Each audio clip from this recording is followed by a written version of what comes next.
Takumi is summoned to another world by mistake, but he cannot return to his original world. However, in return, he gains incredible skills and decides to live in this new world. The episode begins with the spirit of a person named Takumi who finds himself in an unknown place. Suddenly surrounded by light, a woman named Nolan, a sorceress capable of summoning anyone to any location, speaks to him. She explains that he was accidentally summoned to Midgard along with a group of people. It seems that the summoning, intended to bring others, mistakenly brought him as well. Takumi doesn't understand her at first, so she clarifies that she wanted to summon people randomly from multiple worlds, but the spell she used is very dangerous. The laws of this world are different from those of Earth, and there's a risk of the collapse of Midgard itself. Takumi asks if the others who were summoned are here, and Nolan replies that they are not. The correct targets of the spell should have been safely brought to the Holy Empire of Sidonia. Takumi realizes that it was just an accident, and he asks her to send him back. Nolan becomes flustered because she can't use the spell again, and besides, he no longer has a body to return to. Takumi grows angry, not knowing what to do, and asks her what will happen to him. Nolan tells him he must live a new life as a resident of Midgard. Takumi asks to be sent to Sidonia, but Nolan refuses, saying the Holy Empire of Sidonia is full of problems and that, since he was brought here by mistake, he would be treated poorly there. After feeling guilty, Nolan decides to send him to a different land with her magical support as an apology. She transports him to a fantasy world similar to video games, novels, and anime. Takumi asks if there are monsters and dragons, and she confirms there are all sorts of things. After looking into Takumi's background, she sees he was an office worker in his world, so she decides to make him a hero and a warrior, as there are no office workers in Midgard. She grants him many skills like swordsmanship, magic, and knighthood. She tells him that if he exploits the skills he gains from his actions, he will be able to earn a profession, and if he desires a crafting job, she will grant him a useful spell for it, along with healing magic for his protection. At the end of their conversation, she sends him to the continent of Asgard. Takumi wakes up in Asgard, confused and disoriented. He stumbles upon a lake and is surprised to find his appearance has improved. He decides to forget about his past and sits down to eat. He finds that he has a stockpile of food and some money. When he checks his skills, he decides to size them and uses water magic, wind-cutting magic, and a stone ball spell. He is overjoyed by how fantastical this world is. He then explores the forest, hoping to find a nearby village. Along the way, he finds a high-quality piece of wood which he recognizes is useful for making magical staffs and magic tools, as well as for crafting spear poles. Excited, Takumi decides to use his blacksmithing skill to craft a large spear.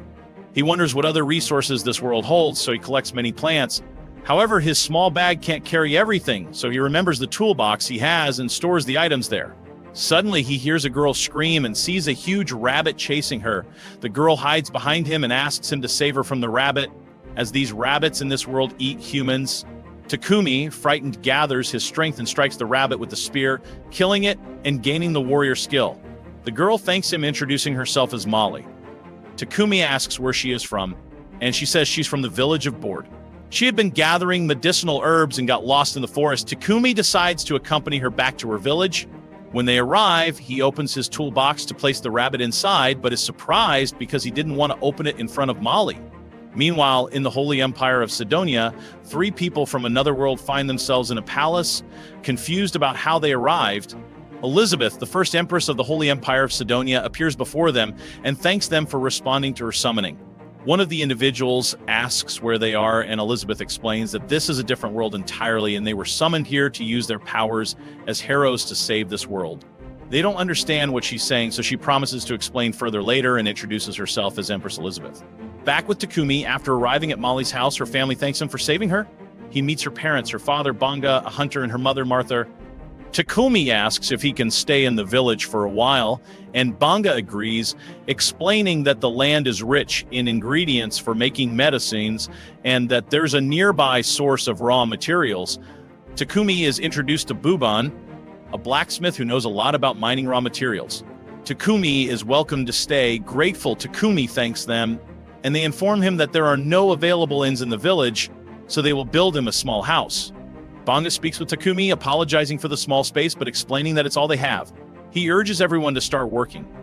Takumi begins using his magic to build his house, but soon becomes exhausted as he has drained most of his mana. Banga approaches him and tells him to leave the next steps to him. Takumi, feeling a sense of accomplishment, thinks to himself that his new life has begun.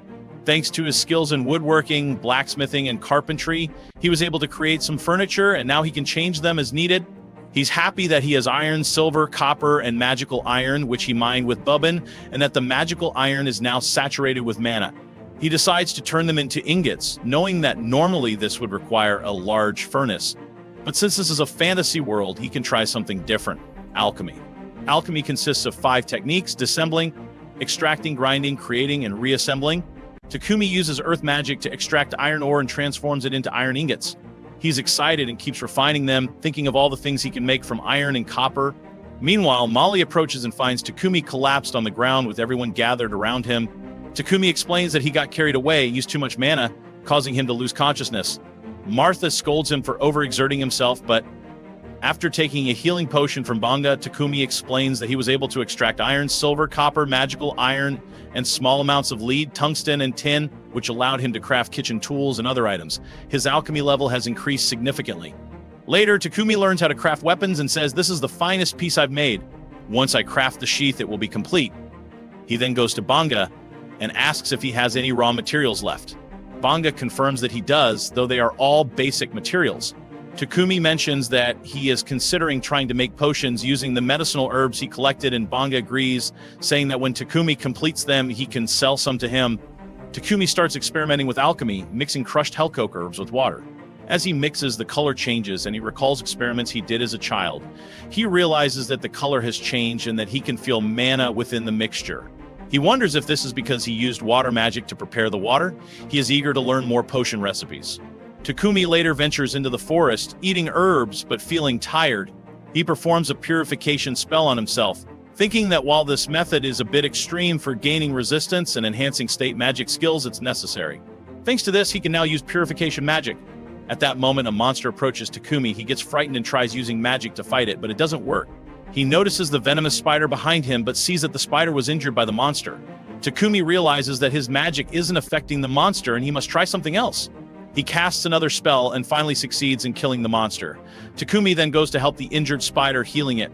To his surprise, the spider wants Takumi to tame it.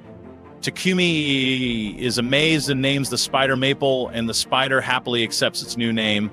The villagers are amazed by Takumi's victory over the large monster, a boar, and they are scared of the tame monster. Banga remarks that everyone knows monsters like insects cannot be tamed, but they are glad because they are going to have a feast with the boar's meat.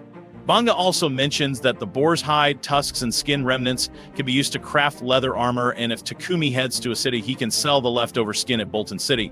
A friend of Banga notes that the village has become brighter thanks to Takumi, though he isn't the type to stay in a small village like this forever. The scene then shifts to Lona, who is pleased with Takumi's progress. Her friend explains that she gave Takumi a special body, but more importantly, she sent him a whole year into the past before the Holy Empire of Sidonia cast its summoning spell. The episode ends with a teaser for the next one. The narrator invites viewers to like, subscribe, and activate the notification bell to stay updated on future episodes. Our episode today starts with Takumi being super mad at his spider friend Maple. Turns out, she wrapped him up completely in a cocoon while he was sleeping. She apologizes, explaining she was testing how strong her silk was and had no one else to try it on. Meanwhile, Takumi is deep into making potions and working on other projects, barely paying attention to Maple. She feels a bit ignored, so he apologizes and promises to take a break and play with her. She gets so happy she starts dancing with joy. Just then, their friend shows up with some food. She walks in on them playing and is totally shocked, thinking something else is going on. Once she realizes what's happening, she picks up some of the silk and says, "Wow, this spider silk is amazing." She decides to make clothes out of it, and the results are stunning. The silk is so luxurious that only nobles can afford to wear it. She asks Takumi if he can make the silk even stretchier, and he agrees to help. Later, Takumi notices Maple having a great time, so he decides to keep himself busy too. With so much work to do, he thinks about heading to the city to study alchemy, but he's not sure how to explain his departure to the villagers after living with them for almost a month. Next, we see Takumi visiting the blacksmith who has crafted him an outfit made of iron and steel. The boots are sturdy enough to kick through almost anything. While he's there, Banjo shows up and tells him, if you want to make real money, you should head to the city. There's more demand there, and you can sell tons of stuff and rake in a fortune. This village is too small for big profits. Banjo adds that Takumi doesn't need to worry about travel expenses because a merchant from Bolton will be arriving next week. They've arranged for him to hitch a ride in the merchant's wagon. Takumi is overjoyed and thanks them for their kindness. Later, we see Martha holding some rabbit guts from one of Banjo's hunts.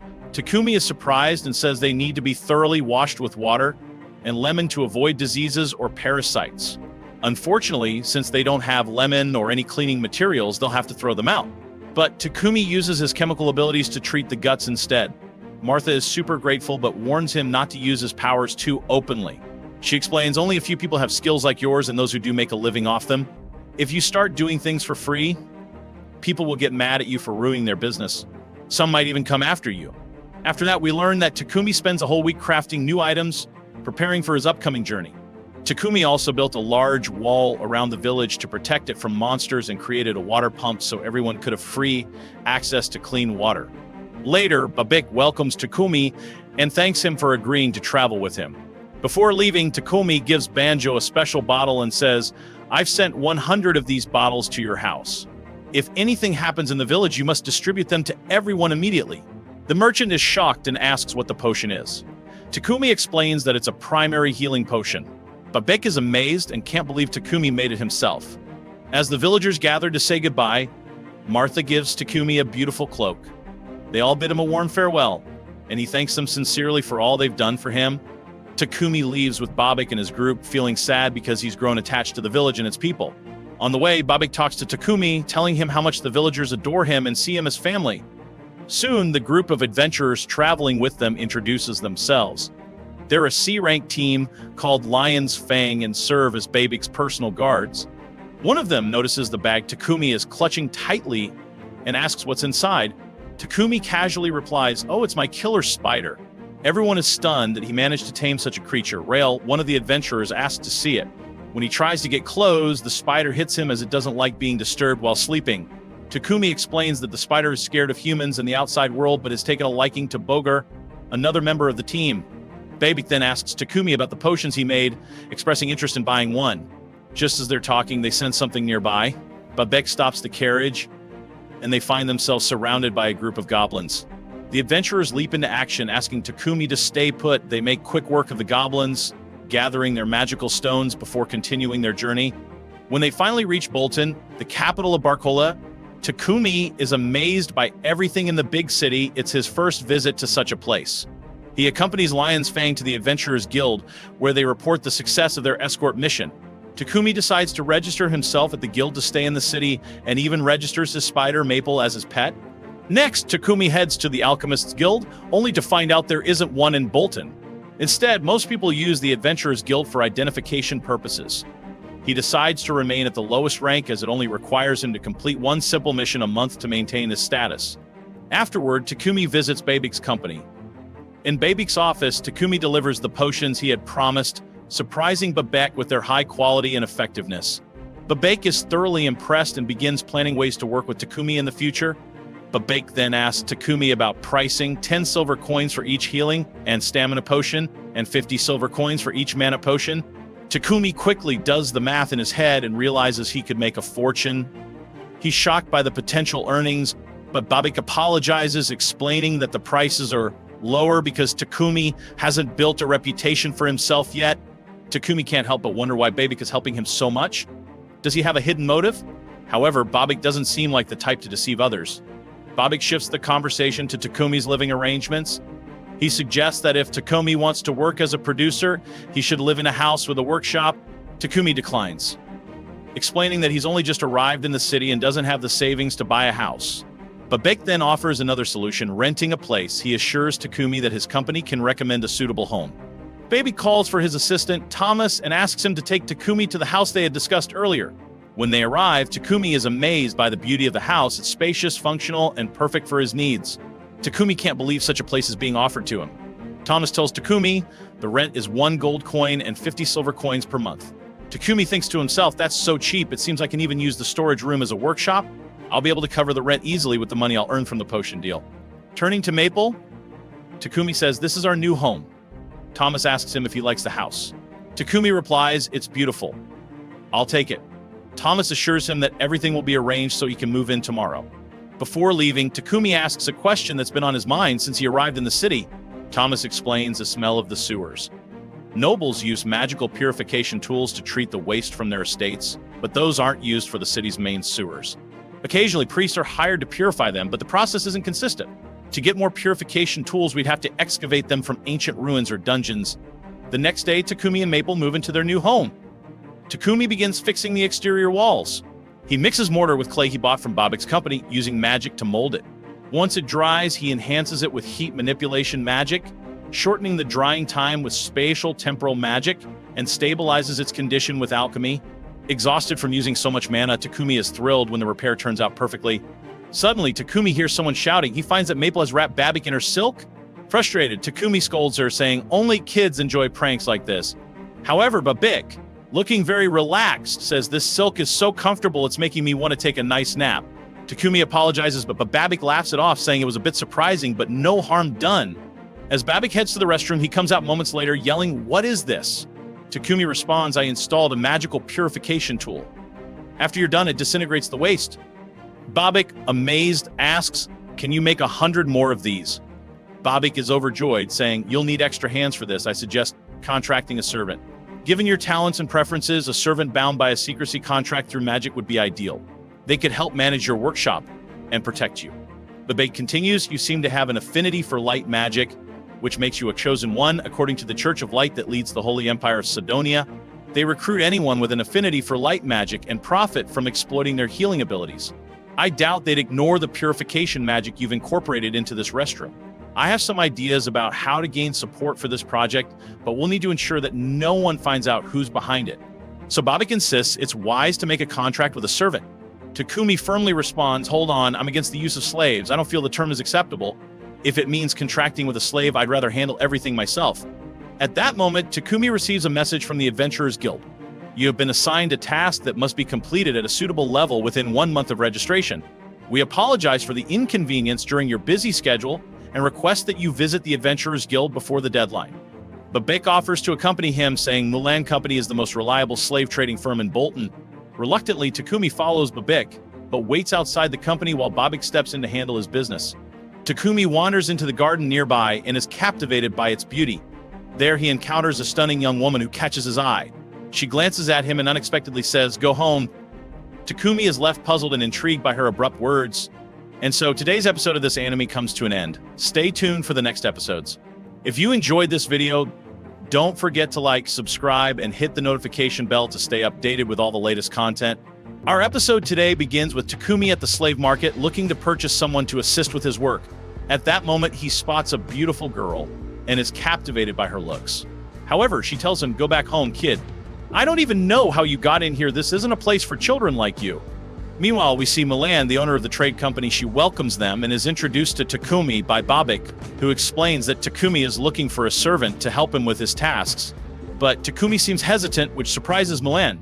She asks, "Why is that?" Takumi then explains, "In my homeland, where I was born, signing a contract to own a servant is against our customs, and I honestly don't understand much about it."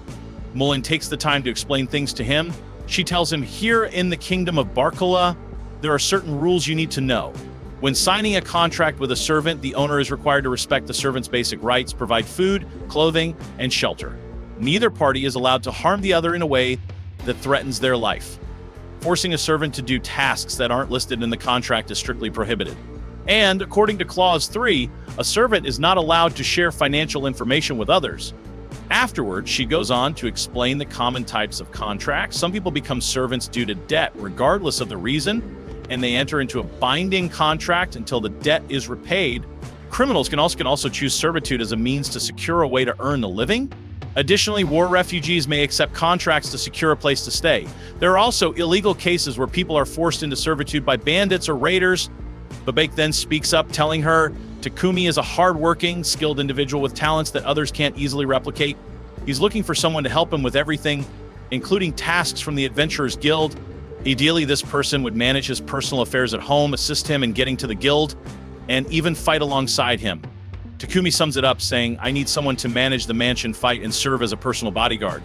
Mulan responds, "That sounds like you're looking for 2 servants, not just 1. Just then, the first candidate enters and introduces herself. Her name is Maria. She tells him she was kidnapped by bandits as a young girl and has no family. She's been trained in reading, writing, accounting, and general household work. Takumi decides to be honest with her and explains, The mansion has a living room, dining room, and kitchen on the first floor, and on the second floor, there are 4 bedrooms and a bathroom. Will it be too much for you to handle alone? Maria replies confidently, I should be able to manage that amount of work by myself, God willing. Takumi is delighted and tells Maria that she's truly cheerful and funny, and she'll be able to handle a lot of tasks for him. However, Maria gets angry, her face turning red. Clearly, there's been a misunderstanding. She firmly tells him, I can only handle general household duties. I'm not going to touch you or sleep with you. Takumi is shocked and quickly clarifies, that's not what I meant. I'm Muslim, and such things are only permissible after marriage. With that misunderstanding cleared up, they proceed to sign the contract. Mulan instructs Maria to return to her room and pack her belongings. Takumi then mentions that he wants to see the girl he encountered earlier when he first entered. He explains that his intuition tells him she might have great strength. They eventually meet her, and we learn her name is Sophia. She was captured during a war almost 50 years ago. Sophia is from the ancient kingdom of Uyghur, and for various reasons she hasn't formed a contract with anyone. Some of these reasons include a large scar on her left ear, partial paralysis in her right hand and leg, and a sealed racial and phantom magic unique to elves. Although these impairments don't significantly hinder her daily life, they make her unsuitable as a primary fighter. Takumi, however, insists on speaking with her privately. After Mulan leaves, he introduces himself to Sophia, then approaches her and gently holds her face to examine her more closely. Using his special glasses, he discovers surprising details about her condition. He realizes that if he can treat her ailments and break the seal on her magic, she could become an incredibly valuable fighter. Mulan re-enters the room, skeptical, and tells Takumi she won't be of any use to you. But Takumi confidently replies, I'll fix these issues, I'm capable of doing that. Perhaps a jinn has possessed her, and I'll exorcise it and break the magic seal. That's when Sophia will be reborn, reclaiming the ability she hasn't been able to use for over 50 years. Takumi is entrusted with Sophia's care. He speaks with her, asking her to be honest about whether she finds him unbearable. Sophia replies firmly, there's no need to concern yourself with the wishes of a servant. They continue their conversation as Mulan enters, informing them that everything is ready and the paperwork is finalized. At that moment, Maria joins them to express her gratitude to Takumi. She's overjoyed that he is contracting with Sophia too. The time comes to use magic as proof of the contract. The ritual begins, and the magic is invoked to seal the agreement. After completing the process, Maria and Sophia thank Takumi sincerely, promising to work hard so he'll keep them for many years to come. The next morning, Maria and Sophia arrive at Takumi's home to begin living with him. They're shocked to find a beast with him. Takumi reassures them, this is my pet. His name is Maple. He then takes them on a tour of the mansion, showing them their rooms. The mansion has many rooms, so each of them gets one of their own. He encourages them to unpack and settle in. Takumi also mentions a large bathroom equipped with a magical tool that keeps it perpetually clean. Maria and Sophia head off to take a bath. While bathing, Maria confides in Sophia, I was so worried that Mulan wouldn't let me go. She's never approved of anyone leaving with a customer, no matter how much they've paid. Sophia responds, I caught a glimpse of the contract Mulan prepared. Most of the master's details were left blank, even his birthplace and lineage. If he's hiding that much, there must be some special circumstances, or sharing certain information might cause trouble for him. I wonder what he's thinking. Later, it's time for dinner. Maria and Sophia join Takumi at the dining table. Maria feels disappointed when she sees the meal, saying she had wanted to prepare dinner herself. Takumi reassures her, this is your first day here. Starting tomorrow, you'll handle everything. Sophia then asks, will you let us sit with you during meals? Takumi responds, I don't want to do everything separately just because you're my servants. I want to share everything with you. He also requests, please don't call me master. Just call me by my name. They all sit together and enjoy their meal. The next morning, Takumi visits Babek's company to collect the items he had requested. Babek hands them over, explaining that they've been securely packaged and advising Takumi to handle them with care. On his way back home, Takumi notices a church and decides to step inside. There he finds a statue of Nolan and offers his thanks, reflecting on what she has done for him. He recalls hearing that the Holy Empire of Sidonia governs this land. Takumi recalls hearing that the Holy Empire of Sidonia imposes control over certain religions. He reflects, this isn't right. The only true faith we should follow is Islam. At that moment, Nolan the Jinn appears before him, leaving Takumi stunned. She greets him warmly and explains that she has come to clarify a few things. She assures him she has no direct connection to any religion, but acknowledges that Islam is the path to follow. She also mentions that some Christians align with her teachings and have established a church under the influence of the Holy Empire of Sidonia to promote Christianity. Nolan offers to train Takumi, granting him new abilities through rigorous practice. However, she warns that challenges will grow more difficult, including encounters with those harboring ill intentions toward him. Takumi expresses gratitude, saying, "Everything I've experienced, the kind people I've met, and the amazing places I've visited, it's all thanks to your blessing." Nolan smiles and says, "I'm counting on you to decide the course of events." The scene then shifts to the Holy Empire of Sidonia, where the king discusses the summoned heroes. A man reports that 3 of them are currently training under Master Homo and Master Packard. The king expresses his desire for the heroes to grow into a great force for the Empire, noting that they were initially hesitant. However, with Elizabeth's persuasion, they are now fully committed to helping. We then see Akira and Yamato training intensely. Their instructor urges them to fight harder, warning that their current performance won't be enough to survive on the battlefield. Elizabeth approaches Akane, who refuses to train with the others and insists that strength is essential to save our world. Akira reassures Akane, promising to protect her no matter what. Back at Takumi's home, Maria and Sophia are worried about him. When he arrives, he reassures them but retreats to his room, asking not to be disturbed. Sophia notices a magically sealed package with Takumi and grows curious. Meanwhile, Maria keeps an eye on Sophia, warning Takumi that if anything happens to her, she'll hold him accountable. Later, Takumi notices a wound on Sophia's hand. Using his power, he heals it, saying, "This is from the curse on you, but finally I've managed to cure it." Maria explains that Sophia's condition has been like this for a while. Any sudden movements or emotional stress exhaust her. Takumi uses his abilities to heal all of Sophia's injuries, removing the curse's effects. From this moment on, Sophia is capable of fighting again. The next morning, Sophia wakes up feeling significantly better. She shares her relief with Maria, who assures her, "Takumi doesn't want to harm you. He's the best person you'll ever meet." Maria is thrilled for Sophia, as everything about her seems to have returned to normal. Sophia goes to thank Takumi, who reveals that he discovered a magical cure for her condition using highly toxic Needham herbs he obtained from Babik. He explains, "Curing your condition enhanced my healing abilities, allowing me to perform advanced healing magic. I'll take care of everything from now on." And so, today's episode of this anime concludes. Stay tuned for future episodes. If you enjoyed the video, don't forget to like, subscribe, and activate the notification bell to stay updated with all our latest content.